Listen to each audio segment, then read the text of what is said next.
is 6:30, so good evening and welcome. This is the Thursday, October 23rd meeting of the Olentangy Local Schools Board of Education. It is 6:30 p.m. I'll call the meeting to order. Mr. Kern, please call roll. Mr. Bartz? Here. Mrs. Fiesel? Here. Mr. King? Here. Mr. White? Here. Mr. O'Brien? Here.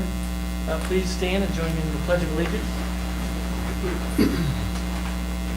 I pledge allegiance to the flag of the United States of America and to the republic for which it stands, one nation, under God, indivisible, with liberty and justice for all.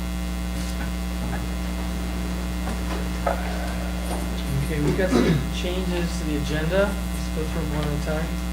So on superintendent action item B, human resource items were classified. Under item 1, we're going to remove the 5th name down, Carly Hartwell. So we can strike that from the agenda. And then we will be adding item M to superintendent action items, which I believe was left at everyone's table to, and this is a good add, is to an additional student out-of-town and overnight trip, because the boys and girls Liberty High cross-country teams made the state championship, and they'll be traveling to Hebron, Ohio. So that is those are the young. Those are the two. Okay. Yes. So I'll accept the motion to approve the agenda as amended. So moved. Second. Any discussion? Okay. Please call the roll. Mr. Bartz? Yes. Mrs. Fiesel? Yes. Mr. King? Yes. Mr. White? Yes. Mr. O'Brien? Yes. Great. We are now on agenda item 5, which is the presentation portion of tonight's meeting. This is always a good presentation. It's the Student Academic Achievement Awards, and so this will be the recognition for the National Merit semifinalists and commended students. So I'll turn it over to Inspector Yep. Fiesel from here. You guys are going to do pictures. Yes. Yep. And these are the names that we're going to hear as they graduate. We'll hear them at Senior Awards Night, because they'll be, the top AP scholars. They'll be the valedictorians. So these are names that you'll probably hear over and over again, but we get to recognize them tonight for their performance in the National Merit Scholarship Program. So tonight we salute Olentangy students who are outstanding scholars and have achieved recognition in the 2015 National Merit Scholarship Program. A total of 20 students from Olentangy's 3 high schools are being recognized. 15 Olentangy students have qualified as commended students in the 2015 National Merit Scholarship Program. These students are among approximately 1.5 million high school students across the country who entered the program by taking the preliminary SAT National Merit Scholarship qualifying test, among other tests that they take. Of those entrants, approximately 50,000 high scorers qualified as either commended students or semifinalists. Although commended students do not continue in the competition for National Merit Scholarships, some of these students become candidates for special scholarships sponsored by corporations and businesses. Congratulations to our commended students in these high schools. From Liberty High School, Tanner Belknap. Is Tanner here? Okay, Tanner's not here. Okay, next we have Himanshu Deshora. Samantha Dawson. Angeli Dabuka. I'm watching Mr. Wright back there. John Huffman. Yay, John.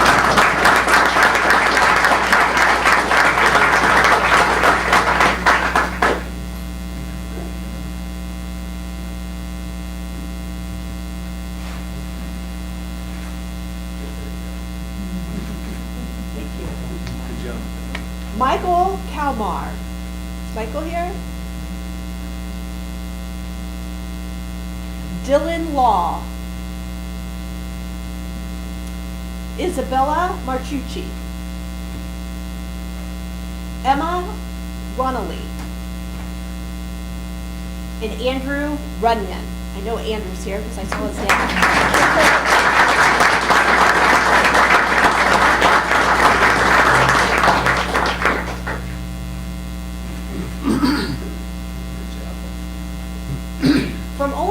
High School, we have Namarita Aria.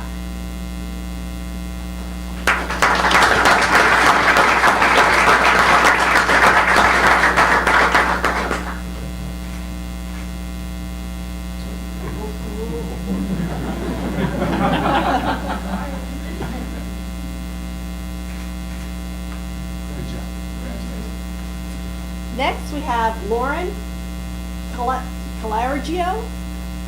Is Lauren here? And Delaney McMurtry.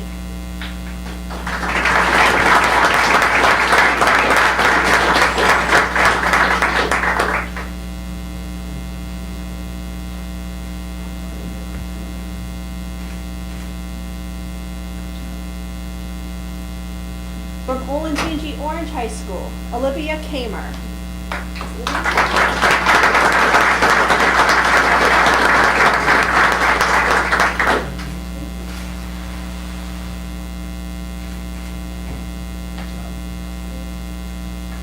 And next up, we have Max Springer.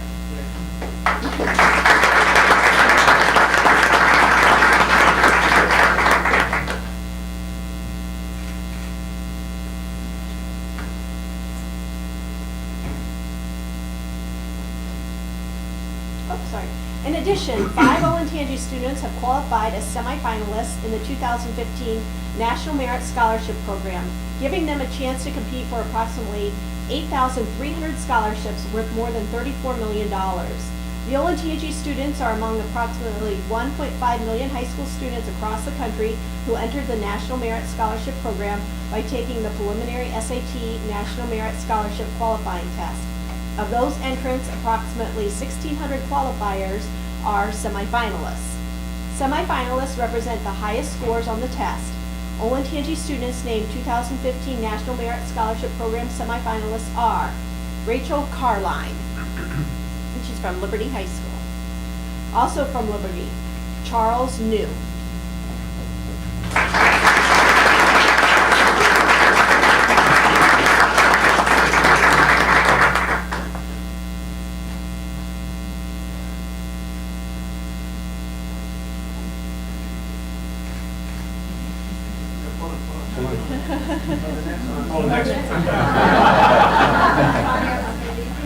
And Karthik Urs.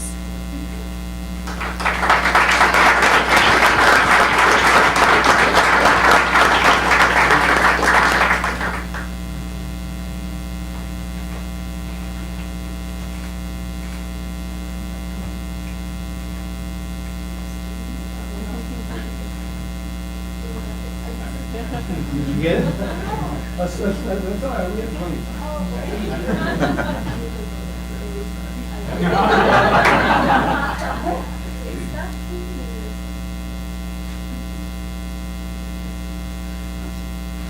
Woo, the professional.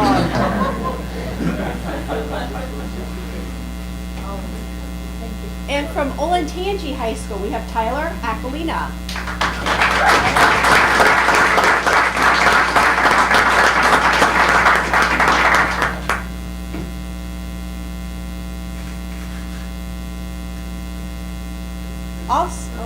Also from Olentangy High School, Selena Hasung.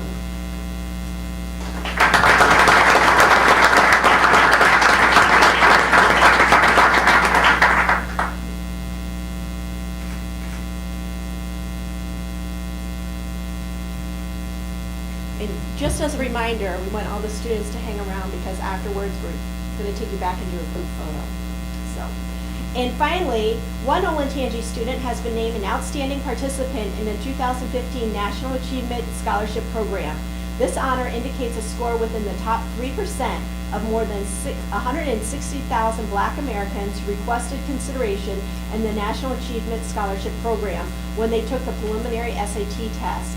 The National Achievement Scholarship Program was initiated in 1964 specifically to honor academically promising Black American high school students. Our outstanding participant in the 2015 National Achievement Scholarship Program is from Orange High School. It's Kahana Tucker.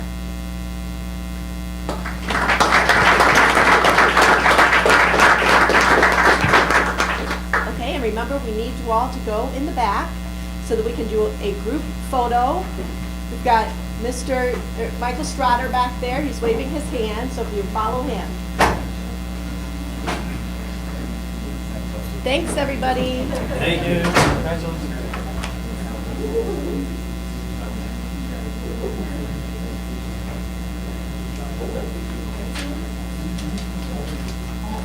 Okay, so moving on, the next agenda item is the board presence report. I really just have one item. It is the litigation update as published in the dispatch. And this week, after failing in his initial claim and failing in his appeal, Mr. White has chosen to appeal to the Ohio Supreme Court his claims against the fellow board members.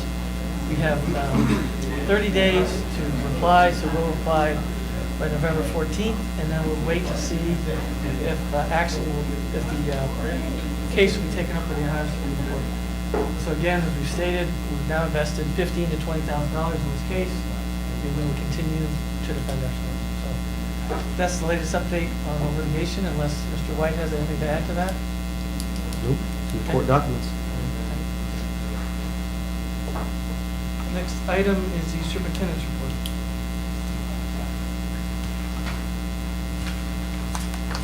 Thank you, Mr. O'Brien. Believe it or not, after tonight, we have 2 board meetings left for the year. So the year has gone extremely fast, and we've had a great fall. So I want to talk a little bit about not only the fall that we've had, but also what's going on in regard to the agenda. First and foremost, I think most of you saw this, Olentangy was voted the best of business K-12 public schools from Columbus CEO Magazine Readers Poll. We were presented with the plaque. Mr. Rafe and I did attend the meeting, and it was actually quite enjoyable to be down with other business leaders, and also in regard to the public school piece. We were very honored to accept the award on behalf of Olentangy Schools, and that evening Columbus Academy was also honored along with us as the best private school in the area. And it was quite an honor to be around the business people that really had a great grasp of the school systems in Central Ohio. In fact, that was what much of the talk centered around. Of course, we are school people, Mr. Rafe and I, but we had a lot of individuals walking up to us and introducing themselves, not only business people in Columbus, but business people from our school district. They were extremely proud, as we were too, and this is just a small token of an appreciation in accepting this award on behalf of all 2,000 or so employees that we have, and the many parents and community members in this school system. It was with the great honor that we attended the meeting, and it was a great honor that we accepted the award on behalf of Olentangy. So that started out with a great thing. Next, we talked about the drug task force. Here is a picture of the group.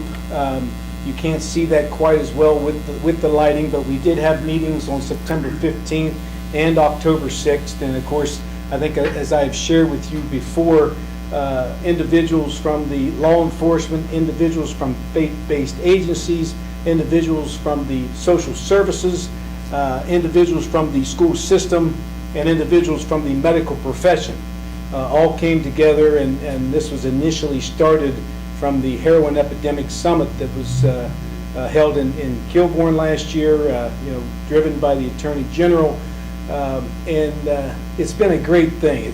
We had 2 very productive meetings, and of course that's going to kind of take us on into the future in regard to this whole drug task force challenge that we have, and it is a tremendous challenge. So as you can see, I think we had approximately between 30 and 40 individuals involved in this, and one thing that we all want to stress is the fact that this is not an exclusive club. I know that we've had individuals say, gee, I would like, why didn't you think about me? And we want to put the invitation out there right now. This is a community effort, and it is an inclusive club, and anyone, not only here this evening, but out there listening to this audio, if you want to be involved in this task force and this vitally important work in Delaware County, feel free to email us, feel free to call us, feel free to stop in and see us, because it's going to take all of us. And that's what we continue to harp, and that's what we'll continue to push forward towards. So very appreciative of those individuals that came out, very appreciative of the individuals that have since this time put forth their names and said, count me in, I want to help. So very positive experience. School Advocacy Committee, I guess that was last week. Mr. Kern, Ms. Wagner-Fiesel, and myself, let's see, the Holly Hansen of the Advocacy Committee. We held seminars both at Orange Middle and at Liberty Middle last week. We didn't get as many people as we wanted, believe me, because we would like to have that room packed full, but we had a lot of great questions, a lot of interested individuals, and of course our hope is the fact that they will take the information and kind of make that a grassroots effort, so that when this upcoming budget comes forward in January, we will be educated, we will be advocating for the Olentangy local schools, and hopefully we can make some changes and kind of push our legislators in the direction of giving us all much needed tax relief. Last Friday, I attended the Liberty High School football game where they were honored with the Ralph Young Award, and that is for the All Sports Trophy, and that is 3 consecutive years that Liberty High School has won that award. As you can see by the banner, it's the 4th year they've won it, but they've won that 3 consecutive years. I will have to say that it was a very enjoyable evening, but I also have to say this, in fact, that it was a great football game. They shut Hilliard-Davidson out 21-0, and I know we've talked a lot about Olentangy and the fact they're 8-0, but I continue to remind people Liberty is 7-1, Orange is 4-4. In fact, the last 2 weeks, as you know, I get the privilege of going to the home games. I never have to go on the road since we have three high schools, but in the past 2 weeks, we haven't lost in Olentangy. So that's a great thing. Also, the fact that Liberty is 7-1, their one loss was 35-34 to Olentangy in overtime. Probably one of the best high school football games I've seen in a long time, outside of the one from last year when Olentangy won over here in overtime also. So it's been a very competitive situation. And I guess when you look at that entire situation and this all sports trophy, and the fact that when we get together in athletics, it is what I would call a friendly rivalry.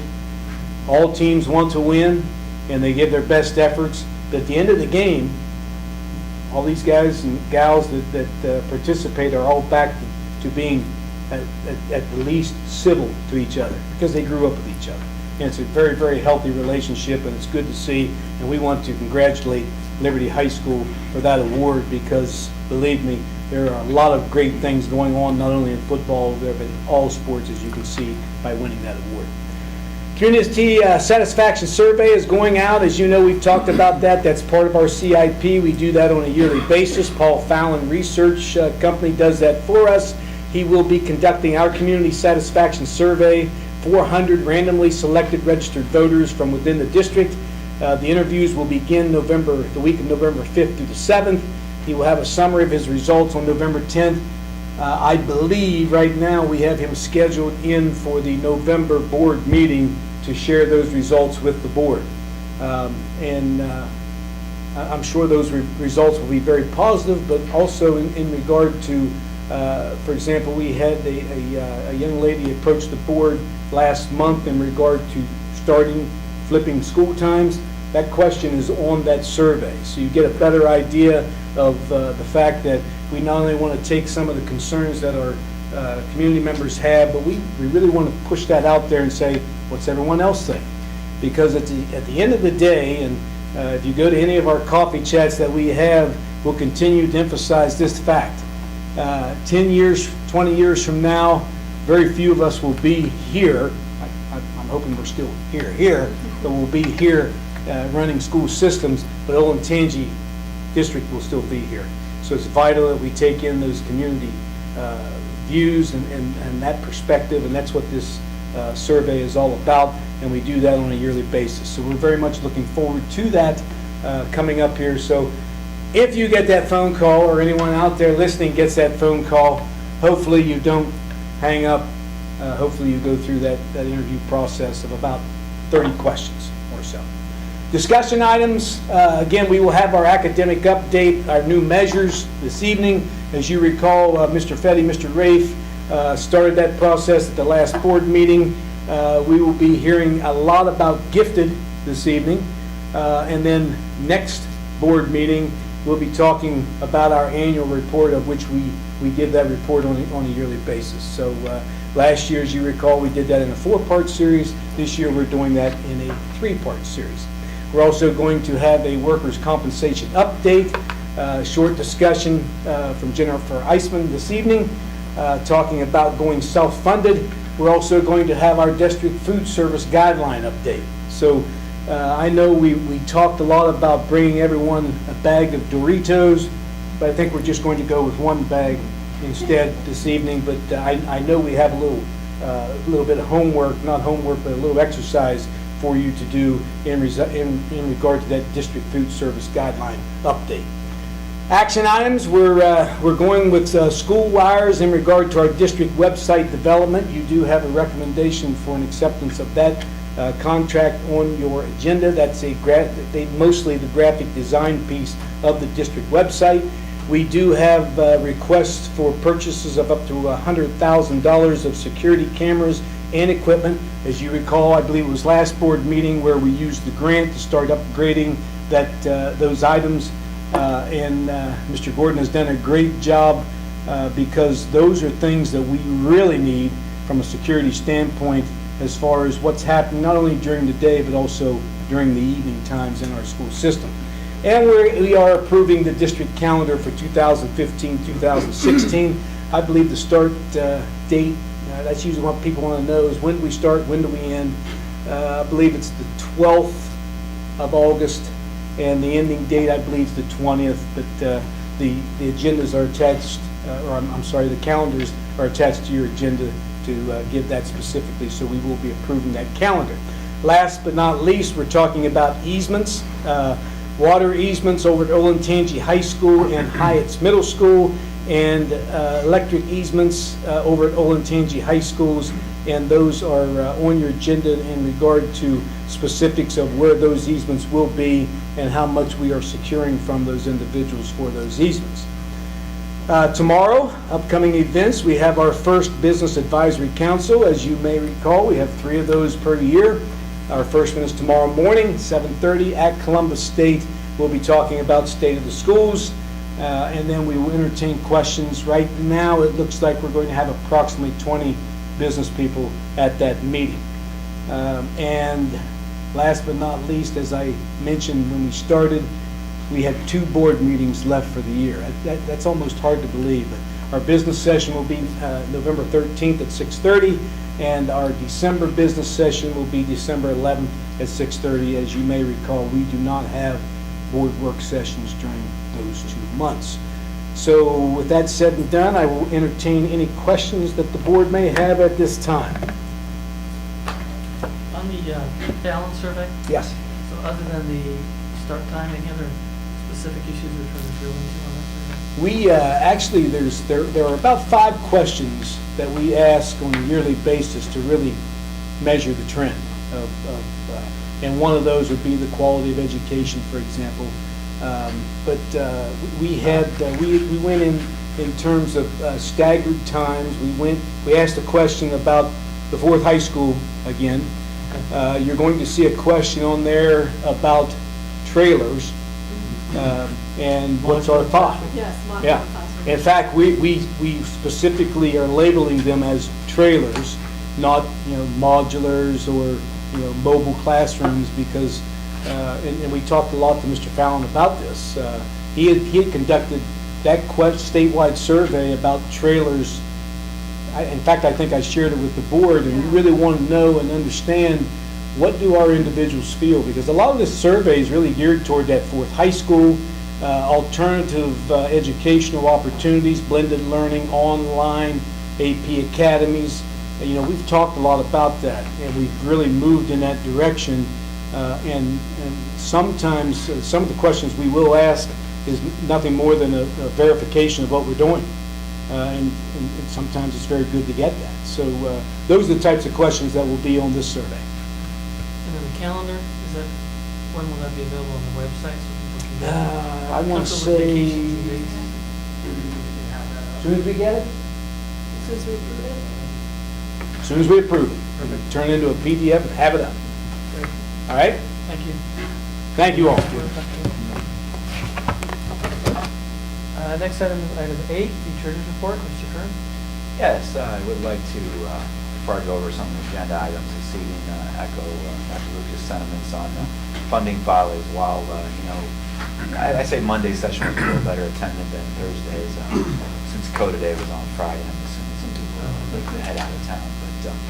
But anyway, there's some great information out there, and some people seem a little eager to help out for the advocacy of it when the budget gets released at that time. But I will say, I think maybe our message is getting out. And Dr. Lucas and I attended a coffee chat, was it Tuesday or Wednesday?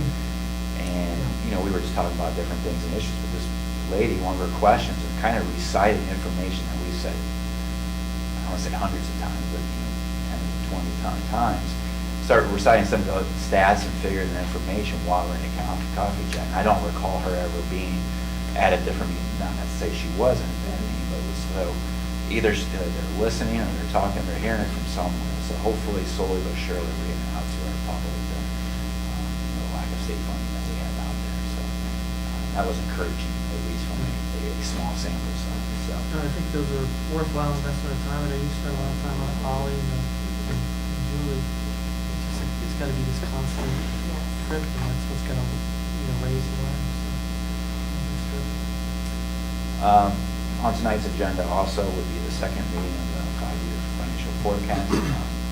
I will just hit some high points on that when that time comes. So, but did a full-blown presentation back in the first meeting in October.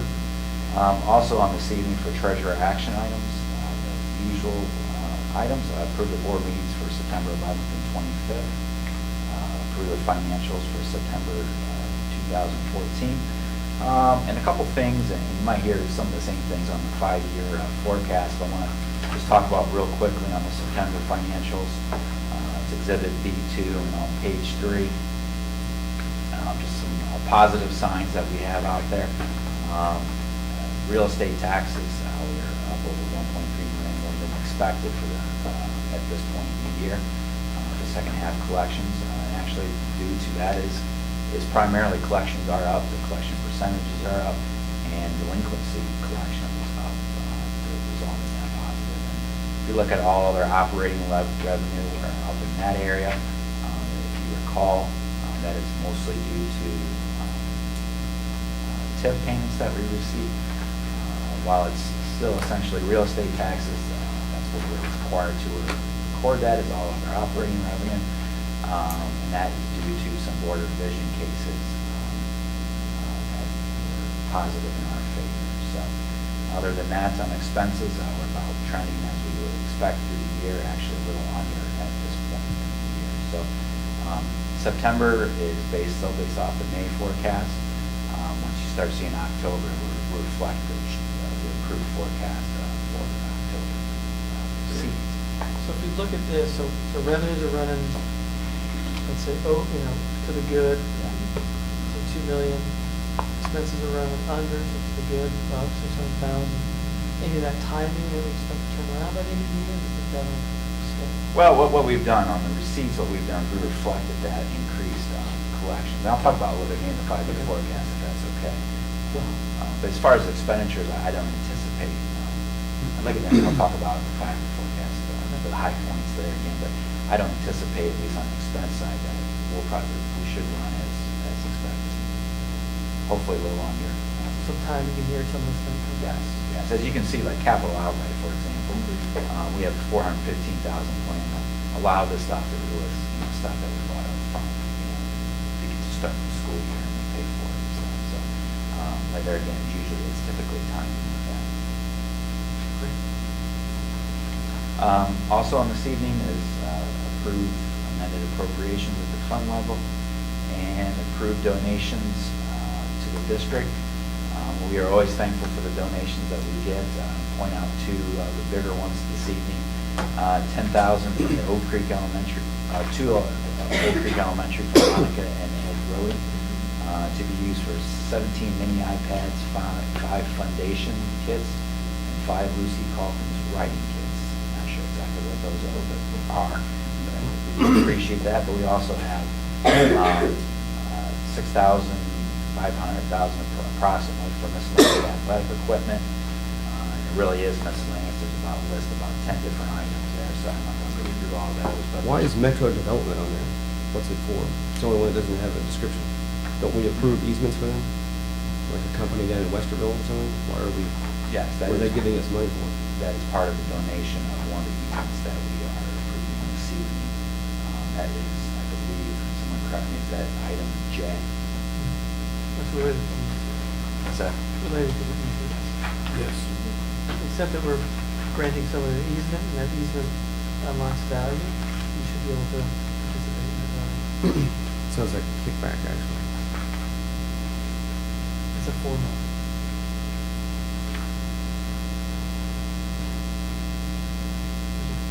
You have a suggestion of how we should handle it? No, just making a statement, comment on it.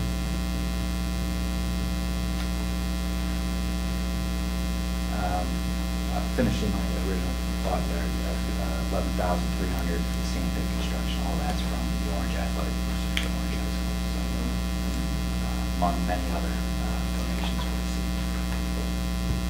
That's it as far as treasure report. Any other questions or? Anything else from Mr. Curran? Okay, we've got public participation session number 1 for general comments. Do we have them? Yes, we have Tanya Harris and Diane, apologize if I butchered this. That girl. And we're going to talk about middle school and high school start time. And I'm just going to take a few minutes. Sorry. My name's Tanya Harris. Name and address for the record. Yes, please. my address is 6817 Golden Way. And I was told, I'm sorry I was unable to be here at the beginning of the meeting, but I was told that Dr. Lucas mentioned that we are going to add the question as to whether parents would be on board with a later school start time. So I thank you very much for putting that on the survey. I had another mother that's supposed to be here tonight. She has a middle schooler, and I think she'll be very happy to hear that it's on the survey, so she'll be coming here in the future. But thank you so much for putting that on there. Appreciate it. Hopefully Thanks we for can- coming. Yeah. we'll do that. The only thing I'd add Yes, to yes. is there is a change.org petition started. There I is. keep getting, it's about 19 people, I think, Yeah, Sean Miles. that have signed it, so you may want to Okay, look into bring that as well. forward and probably, okay, that'd be great. Thank you for letting me know about that. All right, thank you.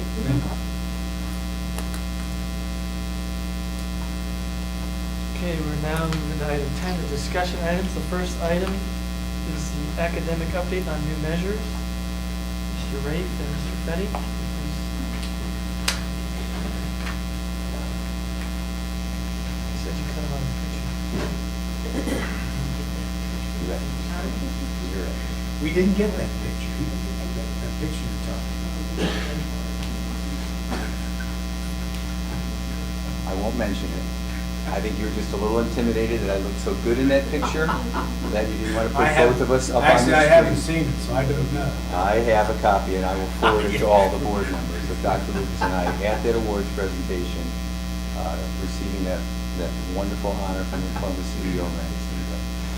That's,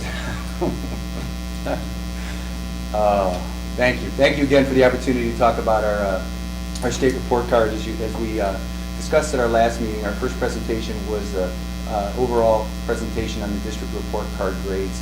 Our second presentation is going to be about the new accountability measures that are coming online.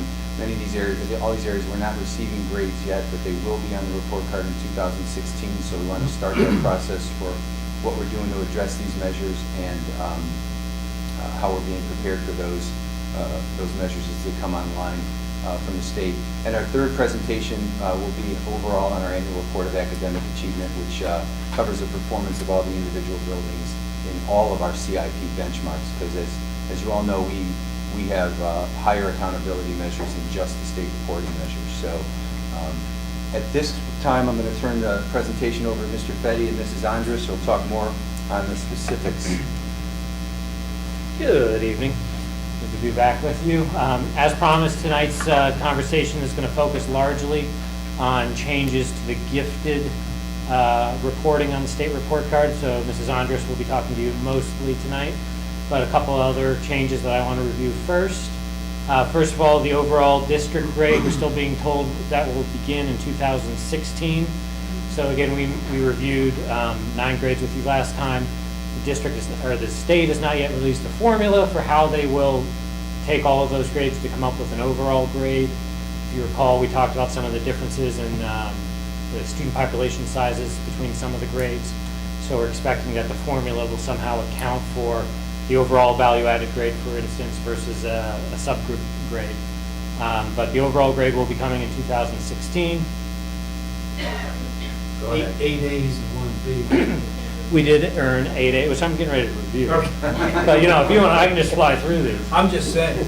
Yeah. 8 A's, 1 B, and A. So part of how they will determine those grades, so this was an overall district grade. And then, so last time we looked at the 2 achievement grades, the gap closing grade. And within each of these components, achievement, gap closing, we're also going to be receiving a component grade. So soon enough, we will be swimming in letter grades. But that is all supposedly coming in 2016. So that's not the next report card, but the report card after that. Right, and as Melanie will be discussing with you, there is some conflicting reports of some might be beginning in 2015, but on the official state report card, that's where I'm taking these screenshots. So, And I've also heard that next year's report card could be delayed, the reporting process. it is most likely definitely going to be delayed till at least January, if not later. Yeah, talk about coming late to the dance. Yeah. And those are all important, but from our standpoint of how we operate as an academic team, we'll get our individual student Okay. scores. We'll still be able to use all of those scores to calculate the projection data and create our watch list. Mhm. And that per student level data is what drives our team and our buildings to derive the building improvement plans and the individual student success plans that, to help all our. Good, because that's what I was success. worried about, because it doesn't help us if it comes, 6 months into the school year. Yeah, the individual student scores, we will be getting around September. Usually we get those in June, Yeah. so they are still going to be delayed, but still within the first quarter of the year. So some usable data, but still later than we'd like. Again, progress or value added, we had 4 A's in those, each of 4 A's in those 4 categories. There will be an overall component grade and graduation rates as well. So the new components that we're going to be focusing on tonight, which currently we're getting varying levels of data on, but we're not being held accountable. We're not getting any kind of a grade within these components yet, are K-3 literacy, prepared for success, and gifted students. K-3 literacy is just what it says. Prepared for success is about high school students' preparedness for college or careers, and gifted is also explanatory.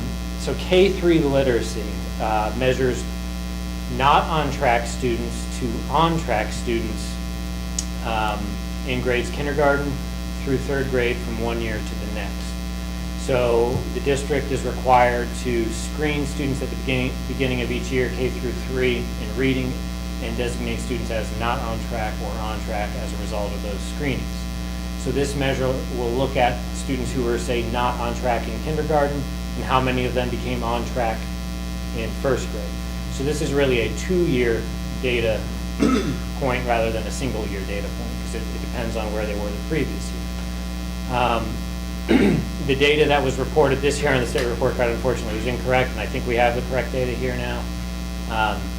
170 out of 274 students in grades K-3 moved from not on track to on track in the 13-14 school year, and 97% of our 3rd graders were proficient in reading on the 2014 OAA. A couple other things to note with this measure.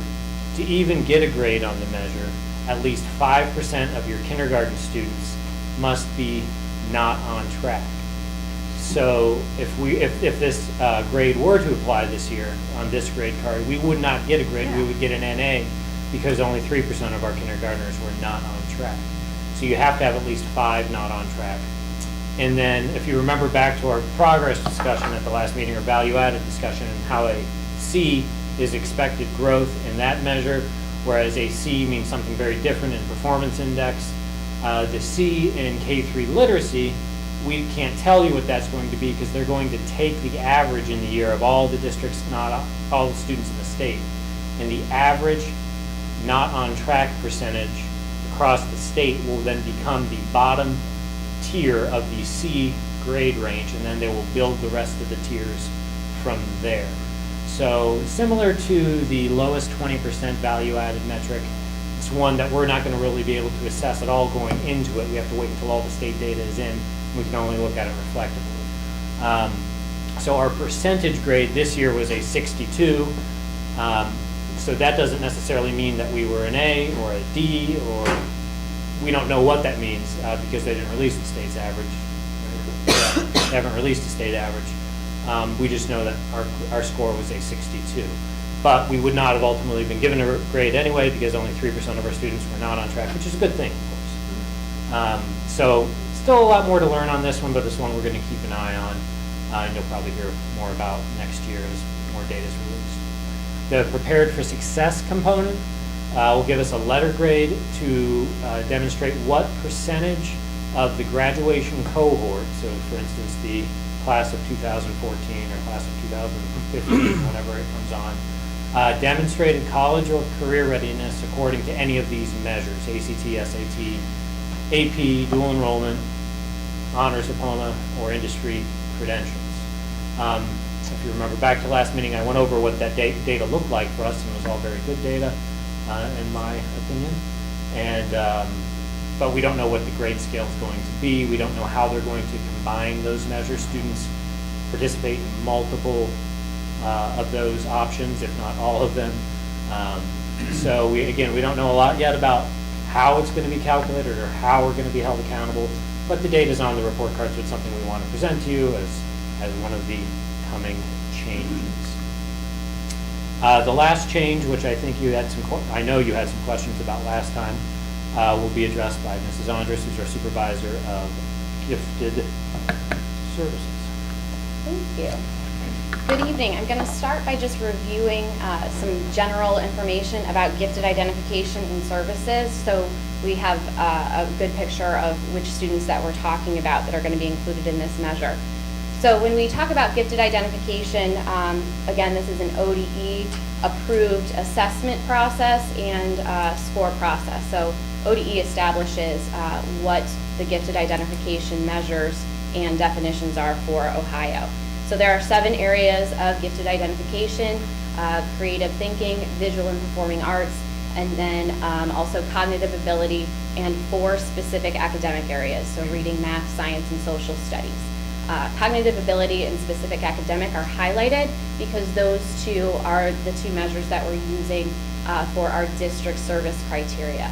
In order for gifted students to receive direct gifted services, they should have a cognitive ability score that puts them in the gifted identification range. So that means scores 2 or more standard deviations above the mean. And then for specific academic, those are students that are falling in the 95th percentile or higher on national assessments approved from ODE. Our 2 primary assessments that we use there are Terra Nova and India. So this is what a picture of gifted services looks like in the district. Individual districts are able to determine the service criteria. Services are not required by the state. Only identification is, so each individual district is allowed to determine if they're going to offer services and then what those services are going to look like.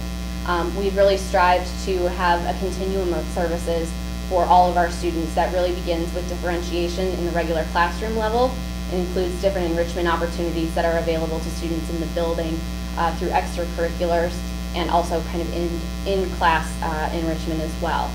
So from there, we move up to advanced level courses and opportunities such as mentorship, where students can take honors or AP, or do outside of school experiences, get some hands-on work-related experience. Our direct gifted services then begin with cluster grouping, where we are doing purposeful placement of our students that receive service, so we can provide some more focused enrichment for those students in the classroom with our gifted intervention specialists.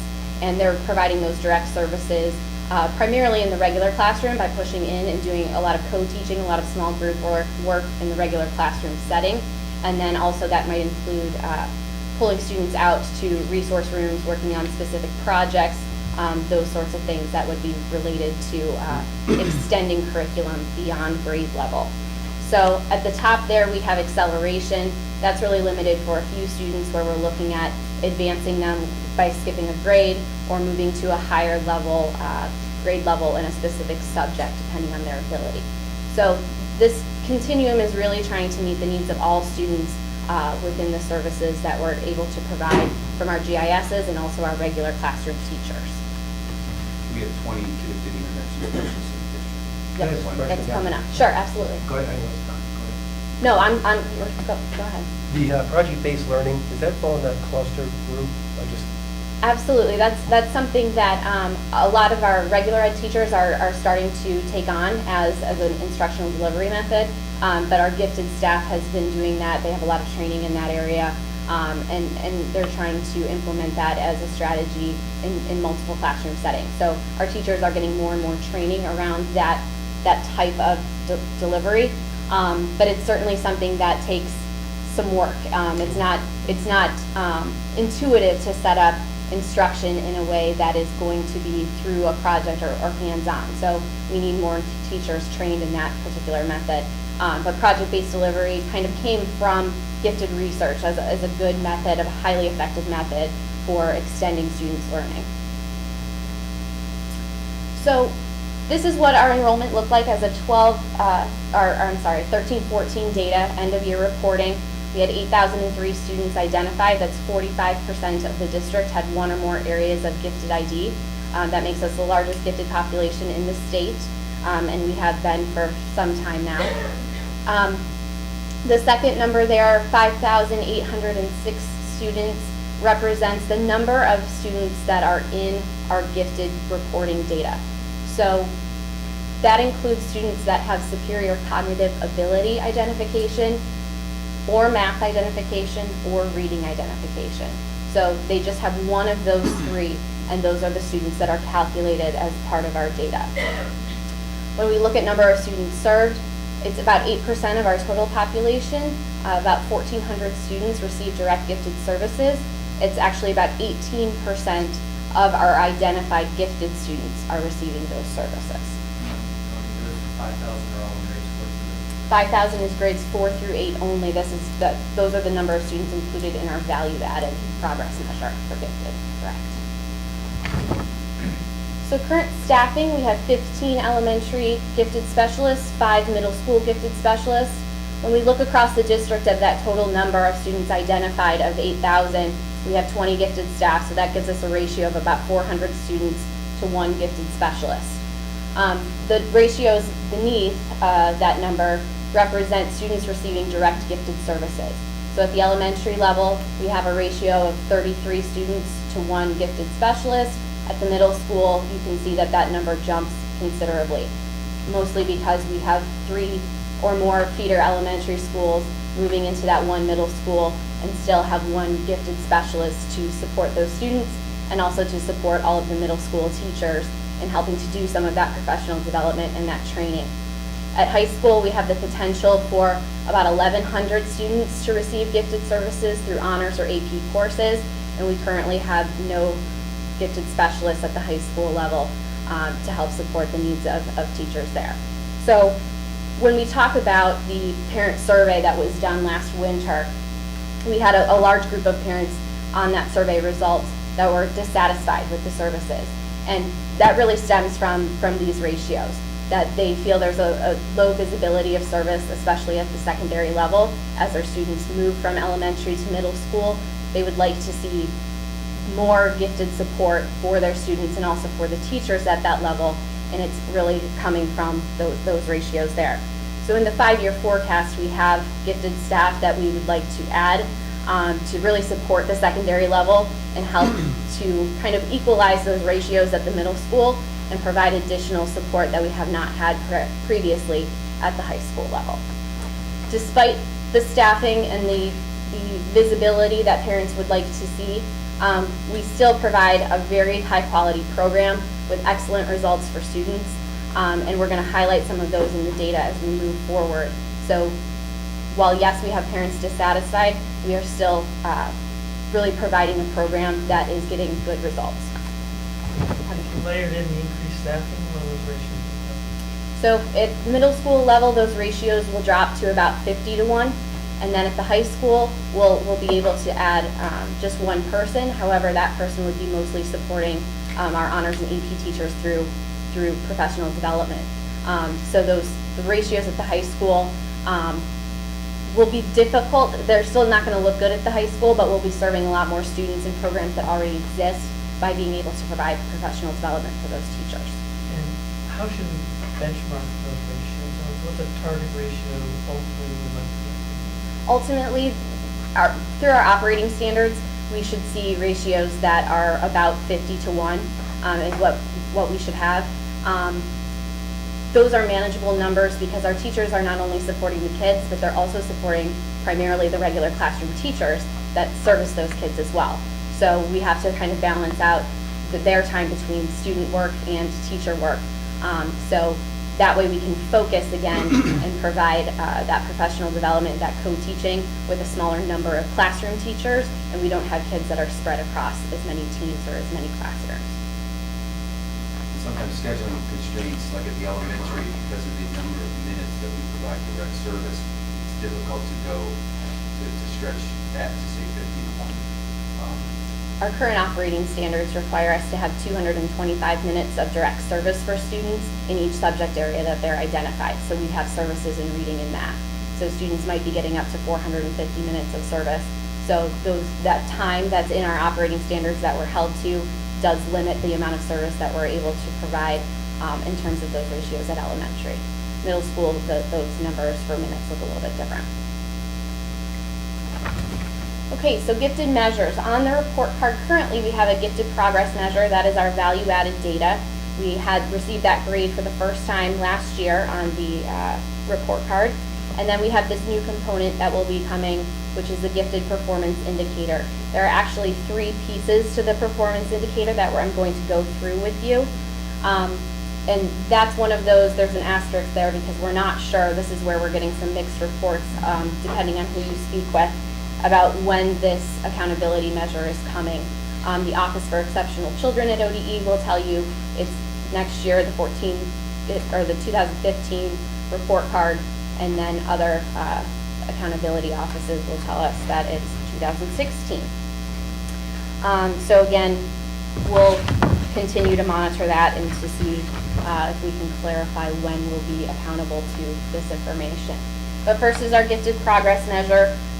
Jack reviewed this last week or at the last board meeting. But again, who is included? This is students who have a reading or math or cognitive ability identification that represented around that 5,800 student number. This is for students in grades 4 through 8. We have an A for this school year that accounts from the all test measure, which we have a gain index of 10.7. In order to earn an A, we need a gain index of 2, and a gain index of 0 would represent a year-for-year growth. So again, we have excellent results. It actually, this gain index puts us in the number 1 value-added score in the state.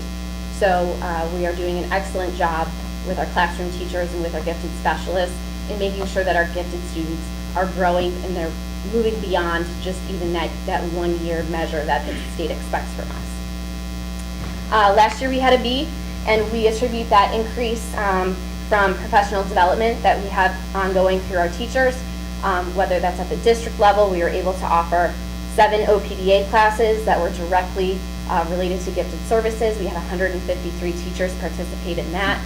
We also have other courses that are available, courses like Making Thinking Visible, that are courses available for all students to talk about instructional strategies for everyone that have a huge impact on gifted learners as well. Really, this is attributed to our job-embedded professional development that our gifted specialists are doing on a daily basis with planning and going to team meetings, attending, collaborating with our regular classroom teachers, and helping them to improve their instruction around needs of gifted kids. We'd also attribute this to cluster grouping, basically being able to purposely place students together in some larger groups. That creates a situation where we have some more focused direct services. Kids aren't spread through as many classrooms, and again, our gifted specialists then can do some co-teaching and some instructional delivery that they wouldn't otherwise be able to do, essentially maximizing those minutes and time with kids and teachers. So our progress at the buildings, we have 13 buildings that have an A, 1 B, 5 Cs, and 1 F. This is an increase. Last year we had 4 buildings with A's and we had 4 buildings with F's. So we've seen another huge improvement in terms of our individual building value-added data as well. The F is at Oak Creek Elementary School. We are focused on some continued professional development towards regular ed teachers there, looking at instructional strategies that will focus on gifted learners, but specifically in math. So that's kind of the area of focus based on their data. So we'll continue to do some work there. And I'm at that building on a regular basis to talk about plans moving forward for what that professional development will look like throughout the year. So this is the new measure, the Gifted Performance Indicator. There are 3 components to this particular measure. It will be included in the achievement section of the report card, and it's just another indicator. It's essentially a met or a not met measure. We won't have a letter grade for this particular piece, but we must meet all 3 of these components in order to get the MET designation. So the purpose of this is really to measure if opportunity and expectations of student performance are in line for gifted learners. So the first component is the gifted input points. This essentially is looking at, we get points for the number of students we identify and then for the number of students that we serve. So as of our 13-14 data, we earned 47 out of a possible 100 points towards that particular component. So in order to meet that measure, we needed 40 points. We're at a 47. The state average is 37 points, so we're exceeding other districts in terms of state average. But as you can see, that target will continue to increase. So next year, that target is still 40 points, but in the 15-16 school year, we move up to 60 and then to 80 points. So essentially, the message here is continue to serve more students, and that's again where we look at staffing and some professional development in order to do so. But I thought that the state required that you only had to identify, you didn't have to provide services. Correct. So you still don't have to provide services, and ultimately you are accountable for doing so, even though we're not required. So if we don't provide the services, we simply You would get another not reported. So there are districts in Ohio that if they choose not to provide services, They get an NR. they would get an NR. So they're not accountable to that measure. The interesting thing looking at this data is smaller districts have a much higher number of points than larger districts do. Steubenville has the highest number of points. They get 88 points this past year. They have 356 gifted students, and they're serving 341 of them. So because they're serving that many students, they get additional points for serving the majority of their kids. But they probably only need 1 or 2 staff people. Correct. And then when you look at their other performance measures, their students aren't performing as well as our students are in terms of those other outputs. So this is kind of another situation that we want to monitor closely. We want to make sure that we are staffing so we can continue to meet this component as it increases. But really, again, this comes from high-quality professional development and making sure that our teachers are prepared and that our gifted specialists are able to support them in a way that's going to be resulting in quality services. So the second component is the Gifted Performance Index. This is just like the PI that's calculated at the building and district level. Essentially, we are looking at students who are identified in each of the subject areas, and then students that also have superior cognitive ability. If students have that identification in cognitive ability, they're actually counted, their scores are counted in each subject, whereas if a student might only have a social studies ID, they would only be counted in the social studies data. So there's just some specifics about where students will fall with regards to those levels. But essentially, this is looking at our gifted students performing at the highest levels on the state tests, advanced and accelerated levels. So we met this component as well. Our PI for gifted students was a 117.2.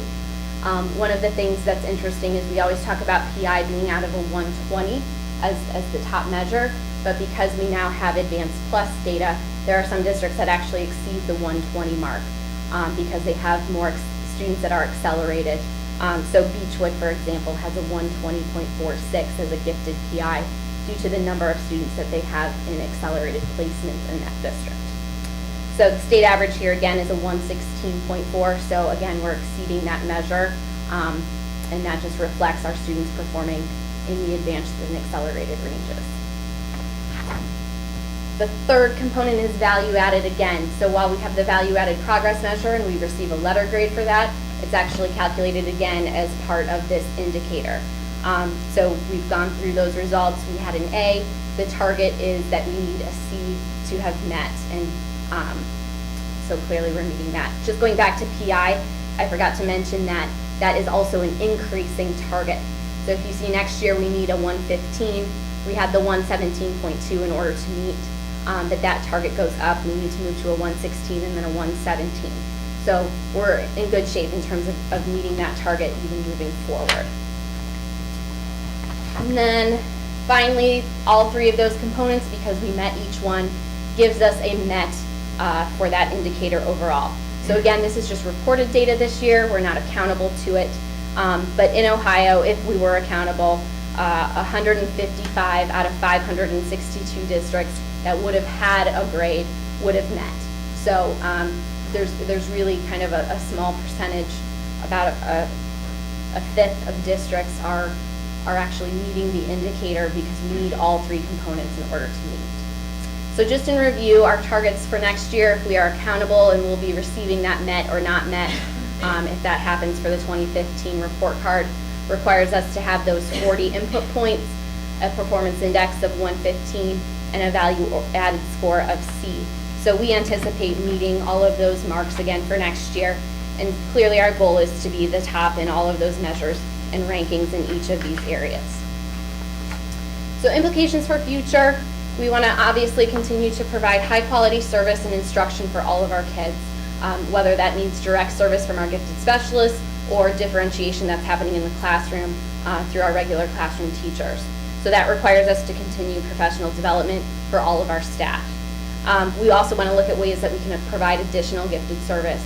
So when we talk about our high school numbers, for example, by providing that professional development and writing WEPs, which are part of the service plan, our written education plans, we'd be able to serve approximately 12 to 20% of our total population through those additional high school services. So just in conclusion, we really have a really strong program that's yielding great results for our kids. And we saw that by the number of students who were commended earlier this evening. But we want to continue to focus on program improvement as always, and ways that we can meet the continuing needs of our growing gifted population. So any other questions about gifted components or any of the other components?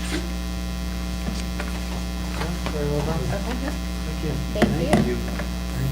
Thank you very much. A side note, Mr. King, the project-based learning group will be here in December. Oh, good. Fantastic. Is that that group from that was here before? Yeah. I would say it's probably the same. Okay, great. The next discussion item is a workers' compensation update, and invite Jen Eisman to come and lead that discussion. Hi, good evening. Again, I'm Jen Eisman. I'm the HR supervisor here for the district, and one of my job responsibilities is to handle the workers' compensation program. Give you a quick recap. Olentangy went self-insured in September of 2009, which means that we no longer pay a premium to the Bureau to administer our workers' compensation program. How the state fund works, which is where we were prior to 2009, is the Bureau assigns us a rate based on how dangerous the jobs are in whatever business you're in.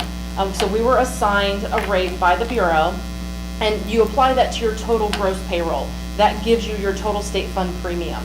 We no longer pay that to the Bureau. Now, we have taken on the responsibility of paying 100% of our workers' compensation fees.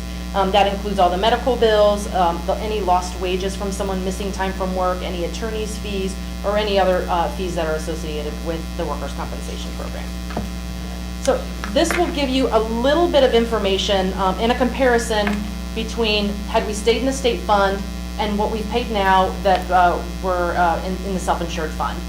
And the chart to the left, the column on the left is what we would have estimated paid as far as state fund premiums go.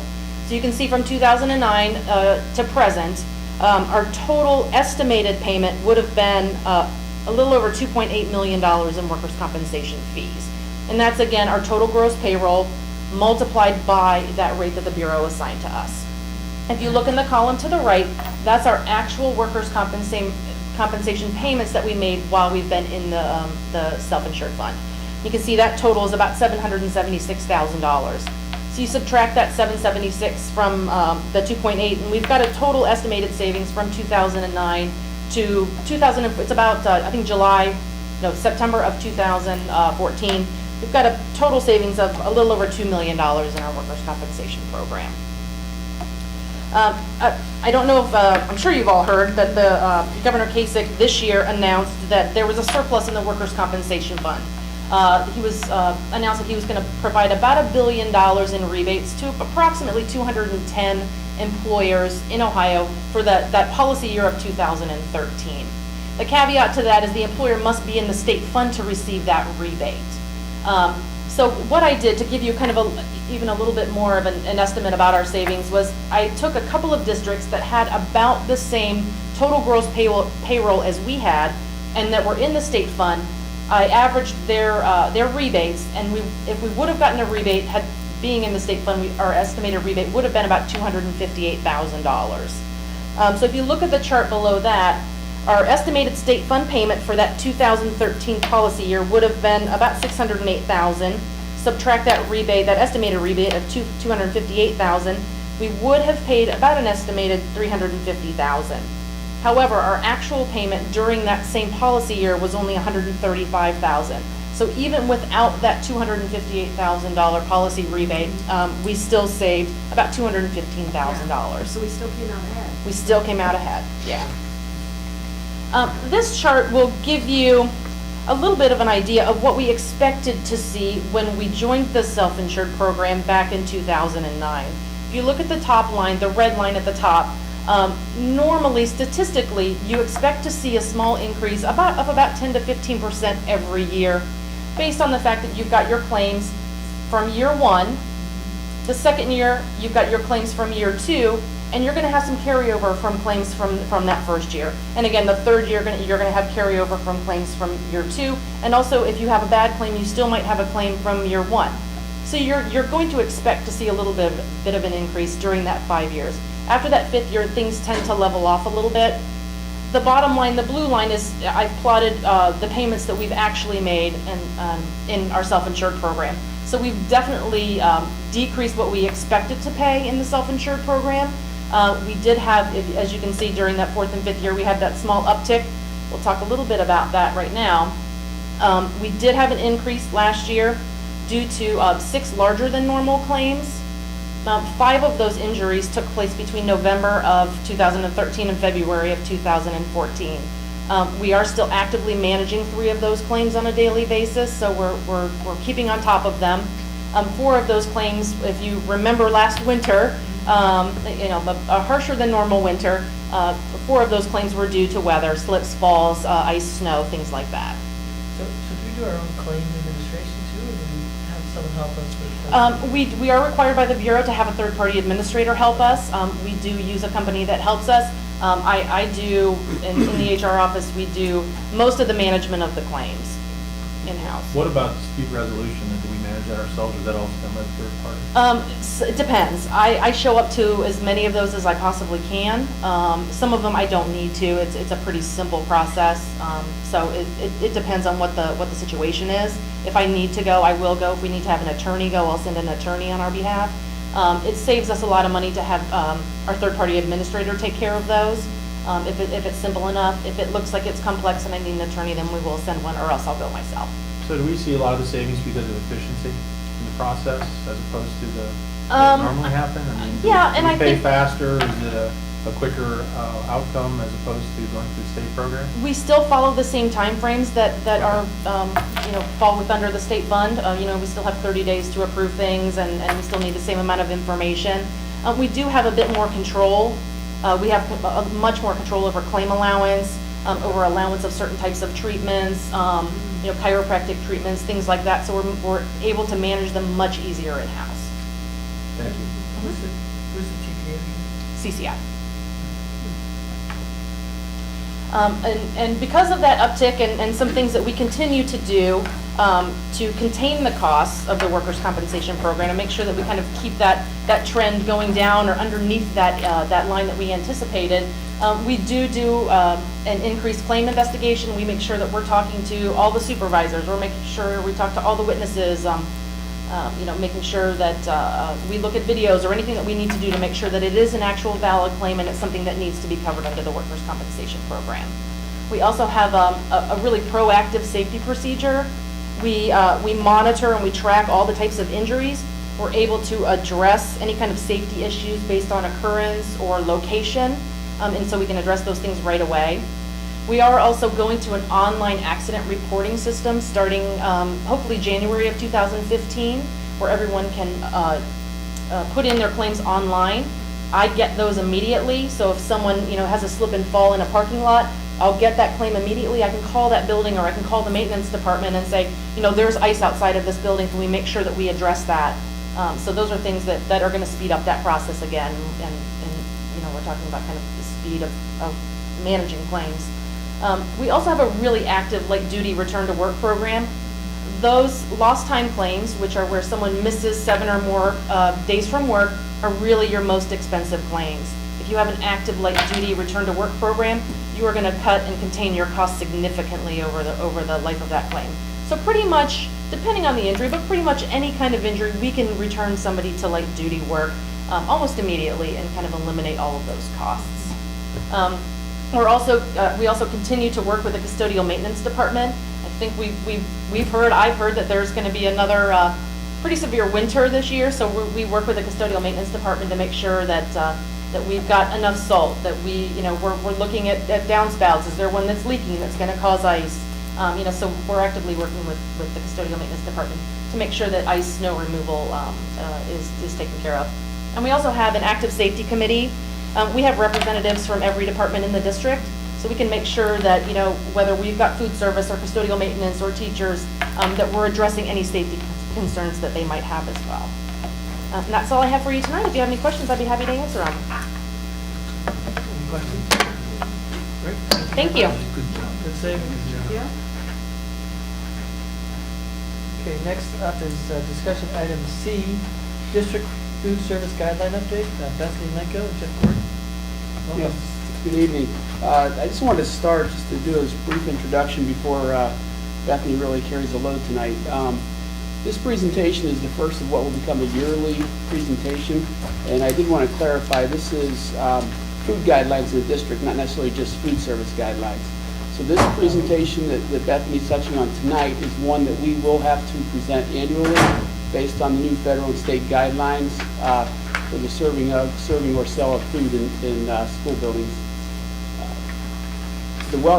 Which is known in our case as the wellness policy, not to be confused with the staff wellness that we're initiating in the district as well. But we have had since 2006 upon the first state requirement, a wellness policy in the district, as well as wellness guidelines and a wellness committee. And that is, again, specific to the food that is sold and served in schools. And that committee has been involved more actively in food service and other areas, but some in curriculum and food service, reviewing menus and things over the years. Ms. Riley has brought them in, as well as we pulled members from that committee when we were going through the process of establishing our food allergy guidelines. So they've been an active group, and we've had a need to pull them in. We've brought them in and used their expertise. I just wanted to kind of give a little bit of history of that. And then again, this is an annual report that we'll give, and we will be back in May to give the next one, and then plan to report that every May going forward. So we will have in the spring or around the same time another food service, actual report on food service, but right now this is specific to the state and federal requirements. Good evening, everyone. I just want to thank you for allowing me to be here this evening. As Jeff said, I am Bethany Linko. I am the Assistant Supervisor of Food Service. I oversee our 15 elementary schools. Also with me tonight are Pam Riley and Carla Mayer. Pam Riley is our Supervisor of Food Service, and Carla Mayer is the Assistant Supervisor in charge of our secondary schools. Both Pam and myself are registered and licensed dietitians, and I'm here tonight to talk to you about the new federal a la carte standards known as Smart Snacks in Schools. A little background for you, child nutrition reauthorization takes place every 5 years. Part of the most recent reauthorization, titled the Healthy Hungry Free Kids Act of 2010, gave USDA the responsibility to establish federal nutritional standards for snack foods and beverages served to students during the school day. Just to make you, a note to make you aware, we've actually been following state nutritional standards for foods and beverages since 2010 under Senate Bill 210. These new federal standards, known as Smart Snacks in Schools, went into effect July 1st of 2014. Smart Snacks in Schools not only pertains to what we sell in the cafeteria, but it also pertains to foods and beverages that we sell in vending machines, at school stores, in snack carts and snack bars, and at any school-sponsored fundraising events held during the school day. The school day is defined as midnight the day before to 30 minutes after the end of the school day. So because of that, we developed the handout that you have in front of you to help educate Olentangy employees on these new standards. A key point to remember is these standards do not pertain to the National School Lunch Program or the National School Breakfast Program. They also do not apply during non-school hours, on weekends, or at any off-campus fundraising events. They also do not go into effect if foods or beverages are given to students at no cost or no medium is exchanged. However, if a food or beverage is given to a student in response to a reward or contribution, the standards would go into effect. The exact specifics for the foods and beverages are included on your handout. As you can see for foods, it's a two-step process. First, the food product has to meet step number 1, has to meet one of those 4 provisions. If it does, it moves on to step 2. Step 2 is the actual nutritional assessment piece. There are nutrient requirements for calories, total fat, saturated fat, trans fat, sodium, and sugar. For beverages, as you can see, there are different criteria based upon the grade levels.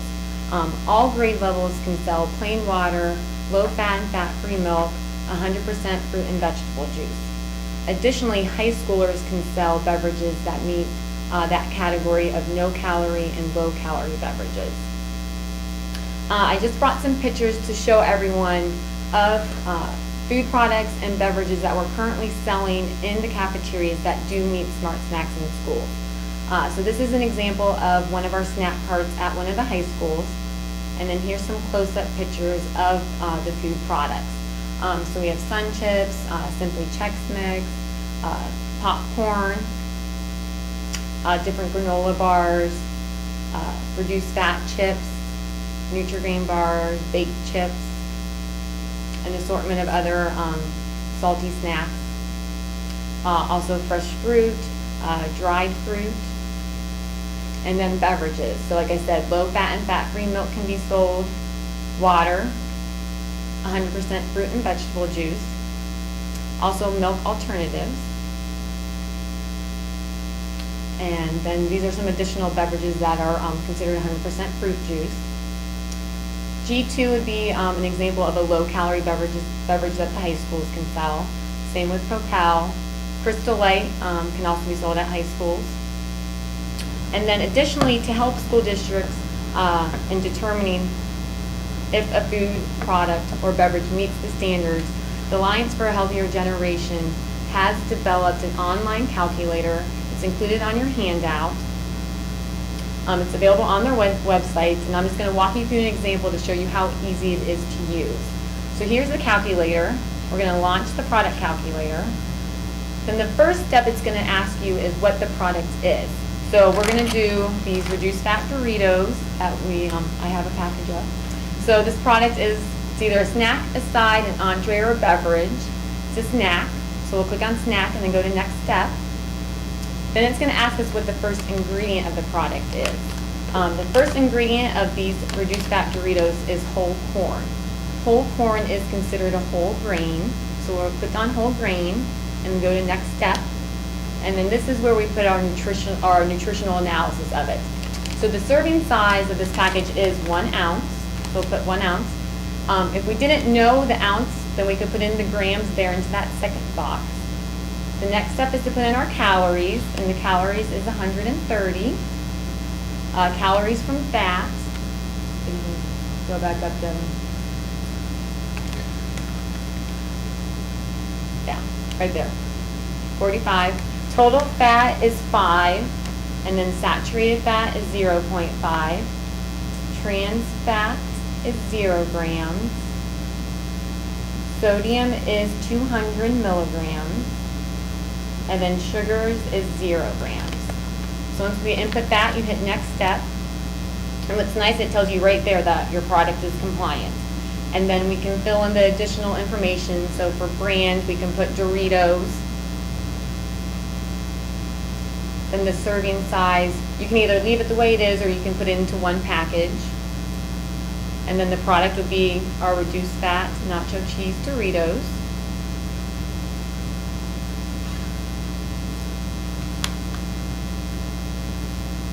And then the first ingredient we would put whole corn. And then hit next step.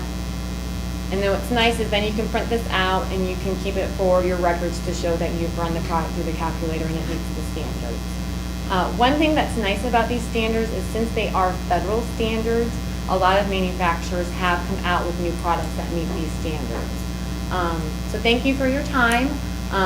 We appreciate the support you offer to food service and helping us be compliant with smart snacks in schools. Any questions? Thank you. Thank you.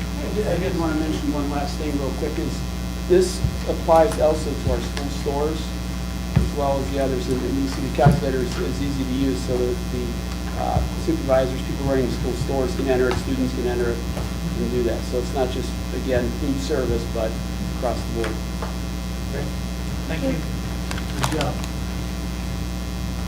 Okay, next discussion on item D is the second reading of the 5-year future forecast.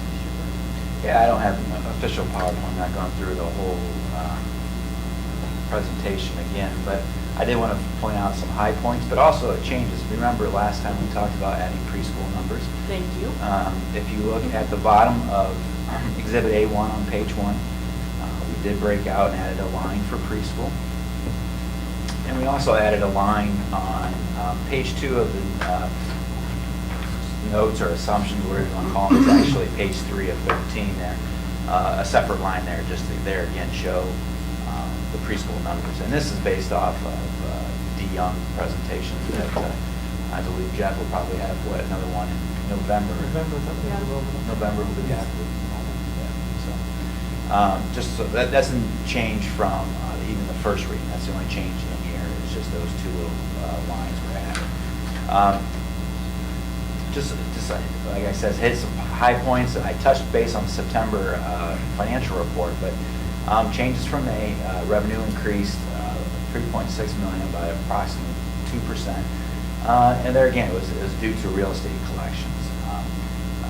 If you remember the last time, Class 2, which would be your commercial industrial, it came in about 96% is what, it had been average around 92%, plus the split. If you talk about the split, it's usually 50-50 between first half and second half, and actually, this year, which when you have that, they crossed 2 fiscal years then, but it was 47% in the first half and 53% in the second half. So that approximately 1.1 million more than we had estimated for May. So there again, and also I mentioned earlier, the second half delinquencies were up 400,000 more than estimated. So what we did is take not only that information that reflects for 2015, but really what we have also done too, and it has a effect going out from 16 on out through the forecast in 19 is we saw our Class 1, which is our residential collections up about, we raised those estimates by about 0.5%, and that results in about 500,000 per year going out in the forecast. So that's the biggest thing out there on the real estate side. Also, all of the revenues I mentioned, that's predominantly TIF revenues, is that we mentioned the border revision resulted in a $950,000 increase, but really, if you remember from first half, we had a refund of about $1 million. So we've adjusted for the additional border revision cases for this second half collections, but have kind of normalized that going out in the forecast. So we have estimates going out that, it's been yo-yoing up and down, but we feel by taking the values of those TIF properties, hopefully get some normalcy out there going. We estimate that going out. So that's the biggest thing on the revenues and the change from May. What we've, some risk assessments would be state foundation.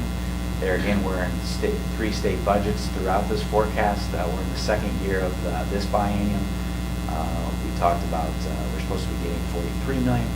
We get 9 million due to the caps. What we have done going out in this forecast is talk about we have a 5% growth cap per se, or growth increase over throughout the forecast. Is what we're talking with legislators are and advocating is, yes, we'd love to get that full 43 million, but that's approximately $600 million statewide to make that happen. So I doubt that'll happen. Even just to increase the 50%, the cap to 50% statewide is about 470 million. So once you get up to 2025, I believe it's like 425. So you start getting up there diminishing returns. So we are really that big outlier out there as far as that cap's concerned. But there again, we'll talk about the minimum funding, which we talked about in funding volleys too, is trying to get a per pupil amount that's equal to our non-publics out there, which last year was $1,089. That would result in additional $10 to $11 million going forward. So we get about $500 now per pupil, but and that would only result in $25 million statewide. Unfortunately, that's only 25 to 30 districts. That's a very small portion. So we'll continue to advocate. Hopefully there'll be something like that in even the governor's proposal coming out. We'll try to get to the administration and talk to them at that point. So it's easier for them to take stuff out than it is to add. So if it's in there initially, of course, the last time it was in there initially too, they got taken out. So that's what we have in for our state foundation going forward. So nothing too big on the revenue side. And then changes on the expense side from May. Personal services, of course, due to attrition savings, but the biggest one was retirement insurance and benefits. Might sound a little weird, but decreased due to lower rate of the insurance increase. We had estimated 14% going out when talking with Aon Hewitt, our healthcare consultant broker. They expect that anywhere between 8 and 12%.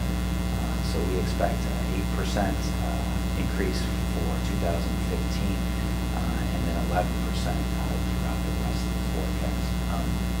I've mentioned many times, the insurance RFP, we're going to go self-insured, and the potential out there for some savings through Affordable Care Act fees and some state fees. Mr. Keller should be here in November to talk about self-funding. We can talk about self-funding for workers' comp, but self-funding for medical insurance, what that means for us. So he's on the schedule to be here in November to talk about that. So, So I've got two questions. Yeah. One is on the new student average cost. If you take 2014 to 16, total expenditures goes up 25 million, and the enrollment from that period is about 1,200, which makes it out to $20,000 per new student for the cost, average cost. What's the biggest component? Biggest component of increases going out, Mr. White, would be, as we've talked about many times here, one of them is the insurance increases. While it's lower than its, I was talking about differences for May. That's one increase out there is insurance expenses. But also you have, your salaries and benefits. You have negotiated agreements that are in place currently through 2016. As you know, we also have step increases in there estimated. The average step increase is 2.7% for our employees. And then next year for 2016, with the extension of the current agreement was a 2% base increase, so that's included. But one thing that's actually new that we've never done outside of negotiated agreement or through the terms of the negotiated agreement is actually include a base increase. We've also included a 1% base increase in 2017, 18, and 19, along with our step increases in there. Typically, we've done that at 0. So we felt, and that actually came out of our Finance and Audit Committee back in the spring. Is that really realistic there to say there's not going to be a base increase? So we felt that was a conservative move to include a 1% base increase going out. Also, I don't think it's good analysis to take the change in total expenditures and divide it by just the change in population, because that implies that change is driven only by that population. When Mr. Curran said a lot of that change is based upon serving the existing student base, not just the new. Okay, so proper analysis would be more comprehensive in depth than just taking a number divided by the school. And along those lines, as Melanie Andres talked about, we don't have some.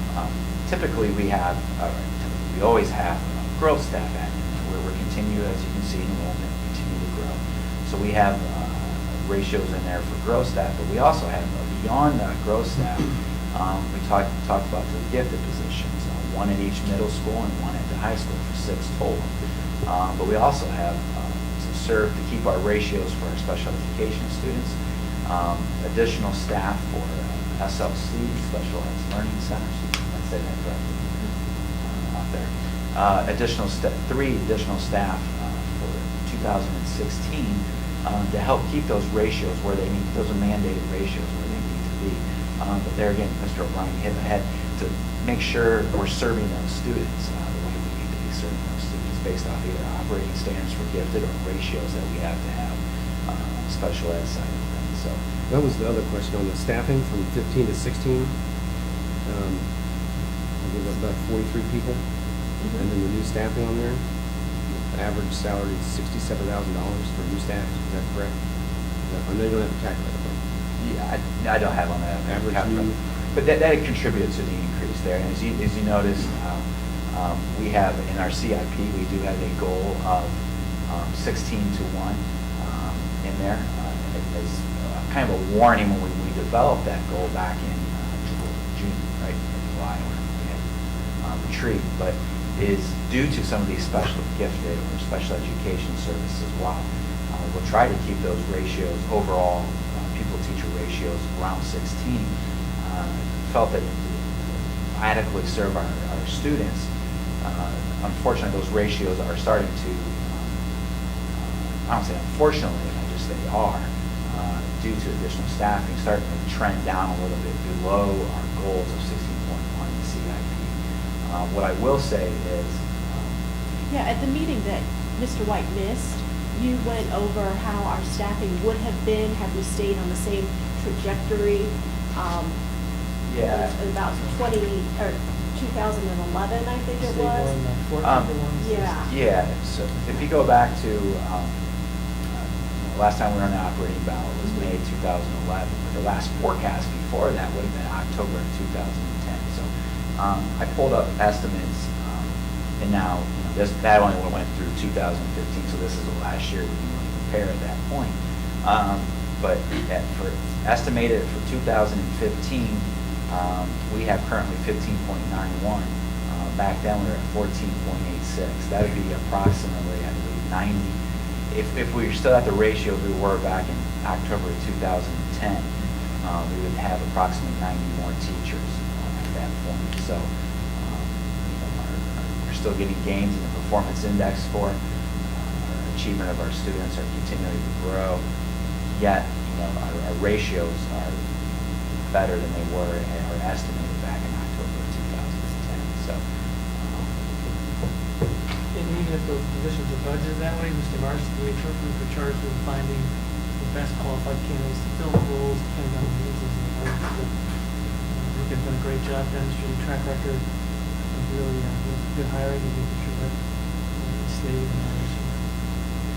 one more thing I want to point out too, the last negotiations that we're in the current contract now, we had goals of insurance savings of 11 million, I believe, approximately. We're currently on track through fiscal 15 to have from that contract savings of 14.8 million. That's more than 11, 14 more than 11. What's that? 14 million more than 11. Yes, 3 point more than our goal. We're meeting our goal and then exceeding that goal at this point.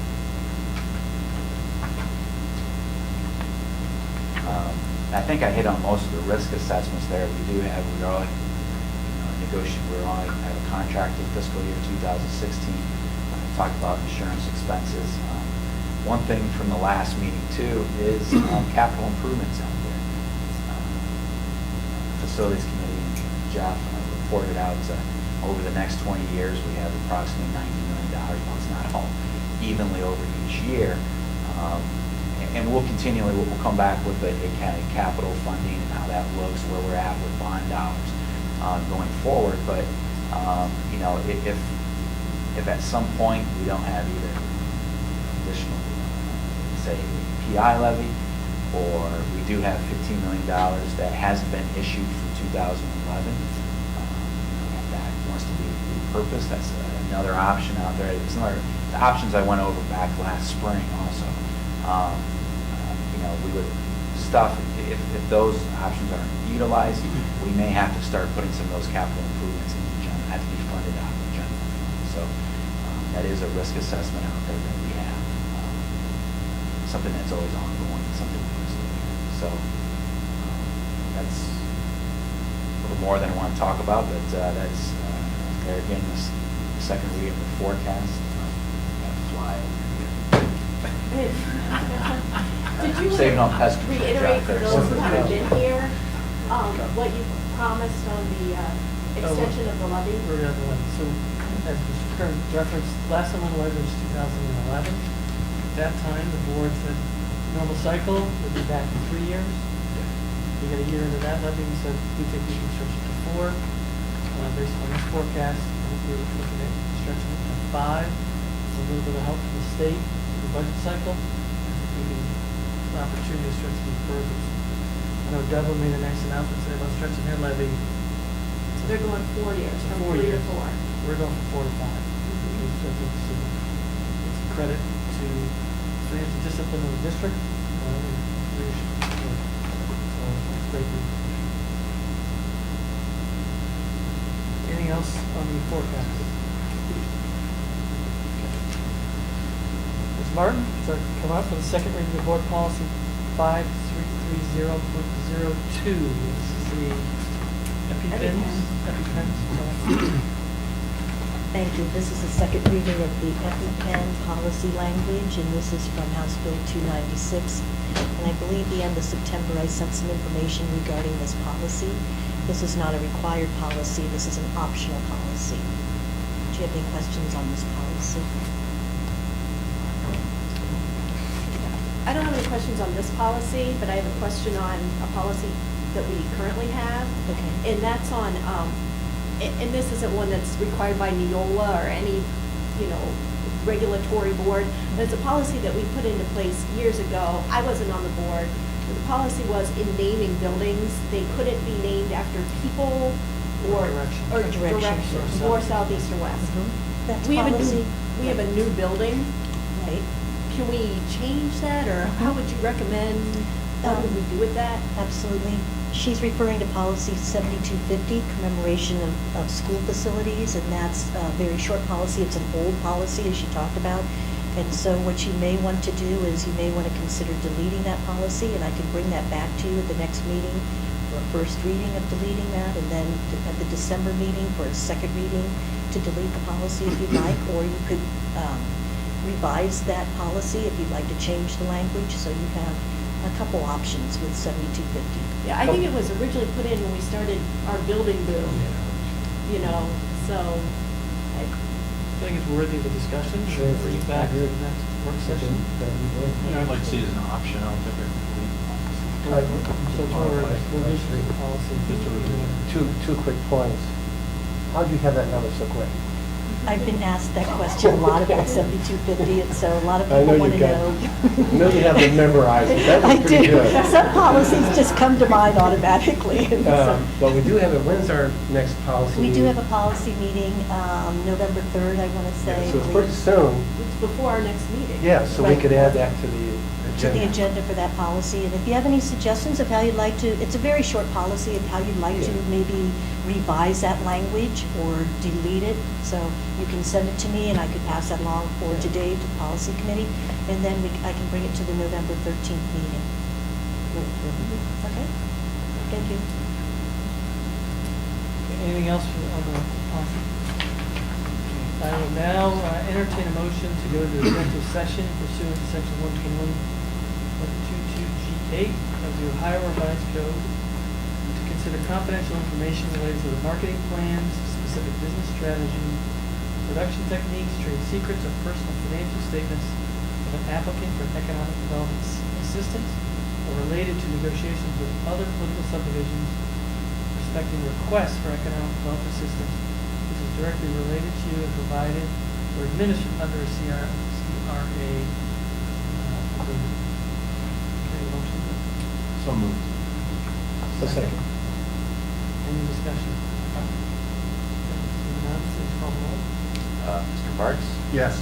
Mr. King? Yes. Mrs. Fiesel, Yes. Mr. White? No. Mr. O'Brien? Yes. So to go into executive session regarding economic development, we do need a unanimous vote, so at 4-1, we will not go into executive session. With that, I will move to the next agenda item, which is public participation session number 2, regarding action items. There are none, sorry.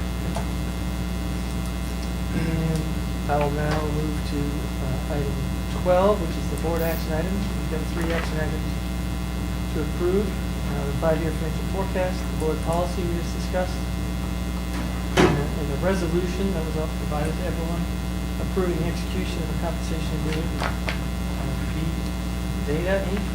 Can you pull out B for me, please? Excuse me. Can you pull out B for me, please? Let me finish reading. and I'll get to that. Approving certain tax incentives offered within the county of Delaware and waiving certain notices in connection therewith. That's exhibit A3. So you want to pull item B, Mr. White? Yes, please. Okay. So I'll present items A and C. Consideration, can I have a motion? So moved. Second. Seconded. Any discussion? I'd like to make a point about C. Yes. I was very pleased that there was an outreach to the Finance and Audit Committee. I think the input of those very smart, fiscally oriented people would have been, and has been, critical to the discussion. Mr. Black, Dave Black, who is a very valuable member of that committee, is here this evening. He will join us in executive session at our invitation. And Brian has had conversation, and I really appreciate that effort. I think having that input is very important. I'm glad to hear that was done. Anything else? Okay. Please call roll. Mrs. Feasel. Yes. Mr. Bartz. Yes. Mr. King. Yes. Mr. White. No. Mr. O'Brien. Yes. Okay, that item passes, those items pass 4-1. I'll now entertain a motion to approve item B, this is board policy 5330, 432. I'll move. Seconded. Any discussion? Okay, please call roll. Mr. King. Yes. Mr. Bartz. Yes. Mrs. Feasel. Yes. Mr. White. Yes. Mr. O'Brien. Yes, that item passes 5-0. Mr. Kern, will you present your treasurer's action item? Yes. Pull out B and D for me, please.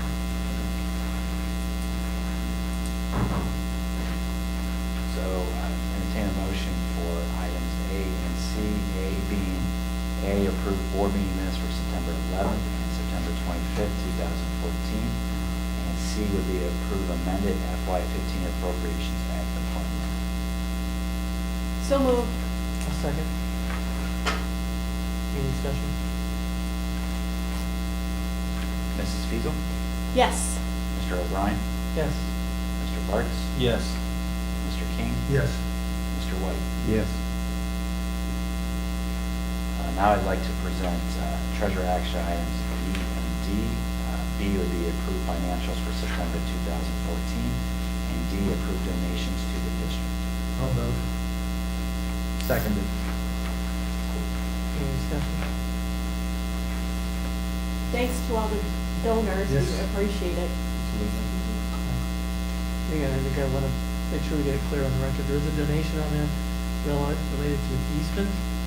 And again, the district gave up something of value and received value in exchange, which I think is responsible to the taxpayer of the district. Mr. White may characterize it otherwise inappropriately. I think it's good financial discipline of the district. Call roll. Mr. King. Yes. Mr. Bartz. Yes. Mrs. Feasel. Yes. Mr. White. No. Mr. O'Brien. Yes. Dr. Lucas. We do have one we might as well do right now. I'd like to present Superintendent Action Item 86 for approval, please. I'll make that motion. A second. Any discussion? Nick, please call it. Mr. O'Brien. Yes. Mr. King. Yes. Mr. Bartz. Yes. Mrs. Feasel. Abstain. Mr. White. No. Okay, that item passes 3-1. Now I'd like to... Can you take out A1, sorry, 4 and 5? I'd like to present Superintendent Action Items A1, 4, and 5 for approval, please.